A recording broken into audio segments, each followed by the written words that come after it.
Gracias, le recuerdo, estamos platicando con el maestro Mario Di Constanzo, economista. Maestro Di Constanzo, bueno, pues el exsecretario de Hacienda, a propósito de lo que estamos platicando del actual secretario de Hacienda, el exsecretario de Hacienda, Carlos Ursúa, en un artículo periodístico hace unos días, pues nos presenta un panorama francamente, pues caótico, espantoso respecto a que no hay dinero ni para medicinas, ni para atención médica, para lo básico en este país. ¿Qué significa eso? Significa, Ricardo, y así te lo voy a decir duramente, que las finanzas públicas están en quiebra. ¡Oh! Es decir, desde un inicio de la administración, pues se han generado muchos compromisos de gasto. Gasto social, si tú quieres. Vamos, vuelvo a decirte, no nos oponemos a que haya una mejor distribución del gasto social, pero creo que sí hay que oponerse a los cómo Claro. se ha gastado este dinero, ¿no? A ver, te voy a dar un ejemplo. Es importante que cada mexicano tenga una cuenta de banco. Sí, creo que es muy importante. Pero para que cada mexicano tenga una cuenta de banco, incluso los que viven en Estados Unidos, no es necesario que pongas 2.700 sucursales de Banco del Bienestar. Es una locura. No es necesario. Mira, te voy a dar un ejemplo muy rápido. Hoy, Banco del Bienestar tiene una planta de trabajadores de 1.500 personas. Supuestamente ya tiene 1.000 sucursales, que todavía no están trabajando, ya las tiene. ¿Te gusta bajita la mano? 5 personas por sucursal. Estamos hablando de 5,000 personas. Es más del 200% de la mano de obra o de las plazas que hoy tiene Banco del Bienestar. Tú no tienes que generar ese costo, pues, para que cada mexicano tenga una cuenta de banco, ¿no? Lo mismo quizás con el programa de adultos mayores. ¿Sí? Has generado ocurrencias de gasto y no has generado, por el otro lado, una propuesta fiscal ni siquiera que le dé viabilidad. Claro. Ya nos han hablado mucho del tema de la reforma fiscal, los quieren meter en este terreno, pero yo he venido señalando, antes de discutir una reforma fiscal, discutamos en qué nos estamos gastando el dinero. Claro. Porque si se lo voy a estar metiendo a Pemex, y Pemex hoy no ha producido o no ha aumentado su producción petrolera, pues entonces estoy en un mal negocio.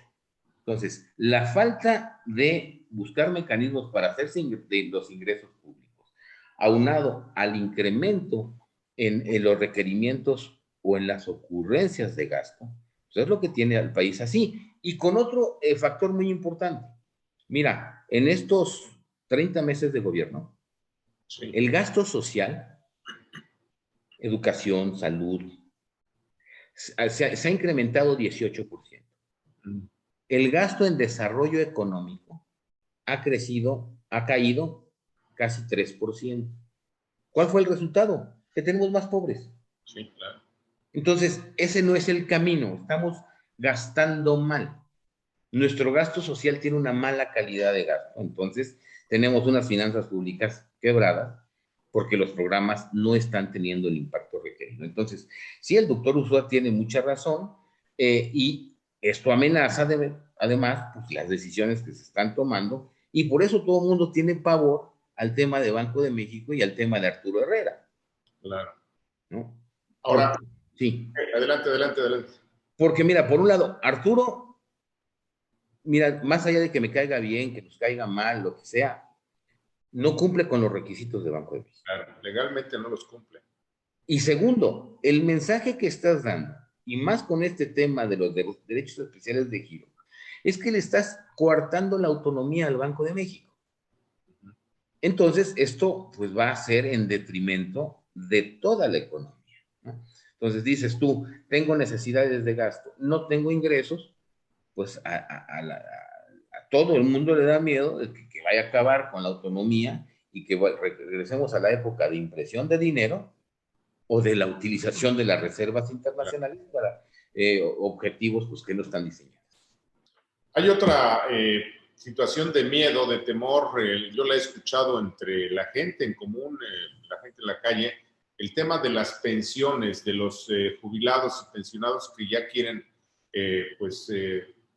declararse ya, digamos, listos para recibir su pensión, aunque sea adelantada y demás, pero parece que se quiere modificar la ley para que no se pueda hacer esto o ampliar los años para que se pueda pensionar porque no hay dinero o que se podría meter mano al dinero de las pensiones. ¿Qué hay de cierto en esto? Mira, ha sido una tentativa, una amenaza, yo te diría, y ni siquiera una amenaza velada. Ya hay iniciativas propuestas en la Cámara de Diputados que van hacia este tema y que, pues sí te puedo decir que es un riesgo latente. Pero además, en un problema que ya se metieron. Tú recordarás que el año pasado modificaron este tema de las pensiones. Hicieron dos cosas que le van a pesar mucho a las finanzas públicas.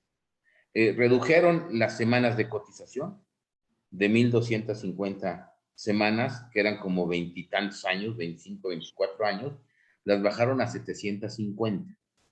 Entonces, ¿qué quiere decir? Qué bueno que una persona que hoy va a cumplir 65 años, o que va a cumplir el próximo año, y que tenía 750 semanas cotizadas, pues sí va a poder pedir una pensión, sí va a ser acreedora a una pensión el próximo año. Si no se hubiera hecho la modificación, no lo hubiera alcanzado, si hablábamos de las 1,250, claro. Pero ¿eso qué implica? Que las finanzas públicas van a tener que pagar. ¿De dónde? Claro. Si no hay dinero, ¿no? Creo que había otras maneras de hacerlo, no porque la única alternativa para que las personas estén bien sea esa, había muchas. Por ejemplo, había la posibilidad de comprar semanas cotizadas con el ahorro voluntario. Sí. De reducir este impacto sobre las finanzas públicas. No lo hacen y el gobierno, ante esta falta de dinero, pues sí tiene incentivos a decir, pues para que te pague a ti, voy a tomar el dinero de un joven y con eso te voy a pagar aquí tu pensión y ahí me voy jineteando, pero esto es muy peligroso porque el esquema es explosivo. ¿Qué quiere decir esto? Que puedes llegar a generar un problema tal que nadie tenga pensión. A ver, ¿qué pasa cuando una nación, un estado, nación, se declara en quiebra en sus finanzas? Esto repercute también en la política y repercute en general en toda la vida social, económica, política, etcétera. ¿Cuáles serían las repercusiones de esta quiebra en las finanzas? Mira, primero, pues la tasa de interés se aumentaría, ¿no? Porque el Estado tiene que hacer frente a sus compromisos. ¿Cómo lo va a hacer? Pues pidiendo prestado. Claro. Pero es como si tú pides prestado y tienes un mal historial crediticio. No, pues sí. Te va a costar en términos de tasa de interés, porque ese es uno. Dos, pues de alguna manera se afecta la provisión de estos servicios básicos, ¿no? Creo que eso también hay un impacto. Y tres, yo te diría lo peor de todo, hay una pérdida de bienestar de toda la sociedad, de toda la población. Hay una menor, digamos, flujo de inversión porque ¿quién va a querer invertir o ir a poner una fábrica en un país que sus finanzas públicas están quebradas, ¿no? A lo mejor no van a llegar a tiempo los servicios públicos, etcétera, etcétera. Entonces, esas son las implicaciones. No quiere decir que, por ejemplo, el Estado vaya a desaparecer, el hecho que esté en quiebra, pero sí tiene implicaciones muy negativas en términos de deuda, en términos de bienestar para las personas. Muy bien, se nos terminó el tiempo, maestro Di Constanzo. En otro momento seguimos platicando. Le agradezco mucho. Al contrario, Ricardo, muy buenas tardes y un saludo. Me pareció una estupenda conversación. No se vaya, tenemos más.